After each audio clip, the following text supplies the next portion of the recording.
নাম ঘোষণার পরেই প্রার্থীরা তারা বেরিয়ে পড়েছেন, তারা জনসংযোগ করছেন। বরানগরের দিকে নজর রাখবো। বিজেপির প্রচারে সজল ঘোষকেই প্রার্থী করেছে। উপনির্বাচনেও সজল ঘোষকে বরানগর থেকে প্রার্থী করা হয়েছিল, সেখানে পরাজিত হন সজল ঘোষ। এবং এবার নাম ঘোষণার পরে 2026-এর বিধানসভা ভোটে নাম ঘোষণার পরেই প্রচারে জনসংযোগে সজল ঘোষ। मदद चाहिए आप लोगों से। अगर अच्छा नहीं लगता तो 5-7 बात बदल देना, लेकिन एक मौका तो जरूर देना। सबको तो मिला है। বরানগরের পাশাপাশি বাঁকুড়া সোনামুখীতে পদ্ম প্রচার। গতকাল প্রার্থী ঘোষণার পরেই জোর কদমে প্রচার। মন্দিরে পুজো দিয়ে প্রচার শুরু করলেন দিবাকর ঘরামি এবং দেওয়াল লিখলেনও তিনি। সঙ্গে কর্মী সমর্থকরা, যে ছবি আপনারা দেখছেন বাঁকুড়া সোনামুখীতে পদ্ম প্রচার।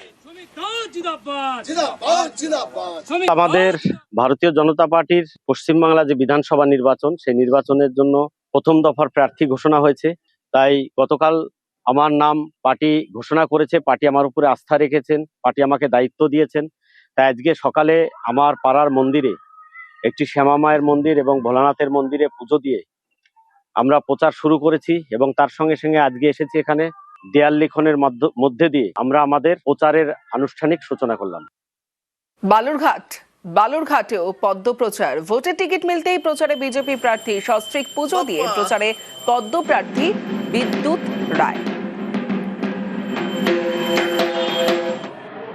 রাজ্যবাসীর মঙ্গল কামনায় পুজো দিলাম, এই অপশাসন থেকে মুক্ত করবার জন্য পুজো দিলাম।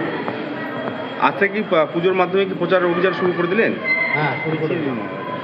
কতটা দাদা আশাবাদী আপনি এবার বলুন? পুরোটাই আশাবাদী।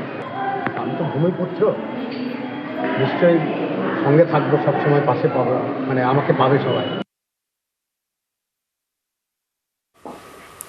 দফা কম, বাহিনী বেশি। পশ্চিমবঙ্গে 2 দফার ভোটে এবার কম করে 2000 কোম্পানি কেন্দ্রীয় বাহিনী থাকবে। বুথ পিছু 4 জন করে জওয়ান মোতায়েনের ভাবনা কমিশনের।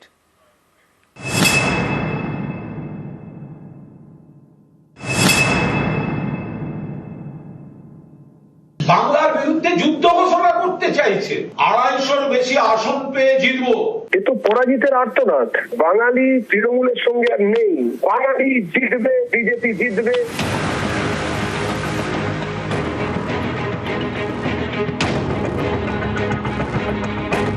একুশে 8 দফায়, 26-এ 2 দফা। বাংলা এবার 2 দফায় ভোট।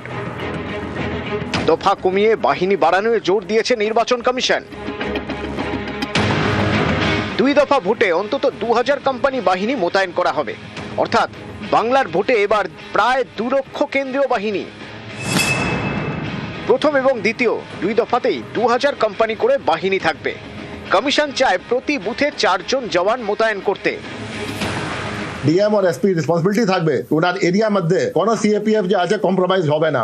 বর্ডার প্রোটেকশন করছে, অন্য প্রোটেকশন করছেন, আপনার বুথের মধ্যে যদি কোনো গন্ডগোল হবে রেসপন্সিবিলিটি ওনার ফিক্স হবে। স্টেট হবে সো মোটো অ্যাকশন হবে, are very strict action will be taken. 2200-2300 company যে আছে এটা লাগবে পার ফেজ।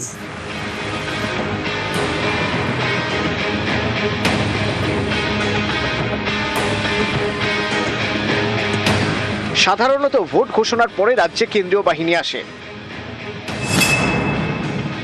এবার ভোট ঘোষণার আগে 480 কোম্পানি বাহিনী এ রাজ্যে আসে।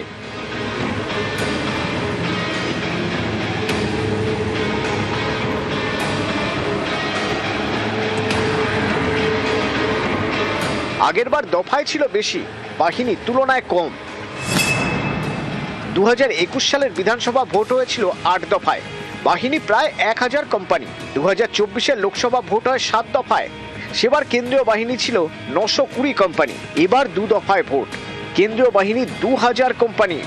আধা সেনা এগুলো যদি বিএসএফ এর ওখানে পাহারা দিত তাহলে তো অনুপ্রবেশটা হতো না। ওরে হাল্লার রাজার সেনা, তোরা করবি কি তা বল। কেন্দ্রীয় বাহিনী পাঠিয়ে দখলদারি, গন্ডগোল, বললাম তো ব্যাকডোর পলিটিক্স। বাংলার বিরুদ্ধে যুদ্ধ ঘোষণা করতে চাইছে। 250-র বেশি আসন পেয়ে জিতবো।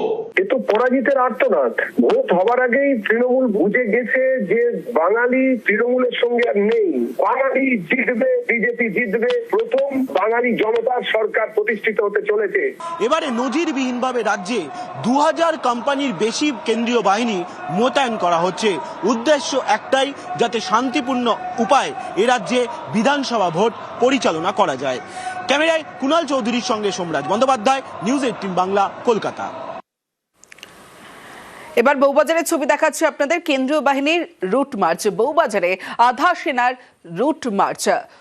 যে ছবি আপনারা দেখছেন, বউবাজারের ছবি আপনাদের দেখাচ্ছি। আধা সেনার রুট মার্চ, ভোটের দিন ঘোষণা হতেই আরো সতর্ক বাহিনী। বউবাজার থানা এলাকায় রুট মার্চ কেন্দ্রীয় বাহিনী, সেন্ট্রাল অ্যাভিনিউ সহ অলিতে গলিতে রুট মার্চ। ভোটের আগেই এরিয়া ডমিনেশনে আধা সেনা।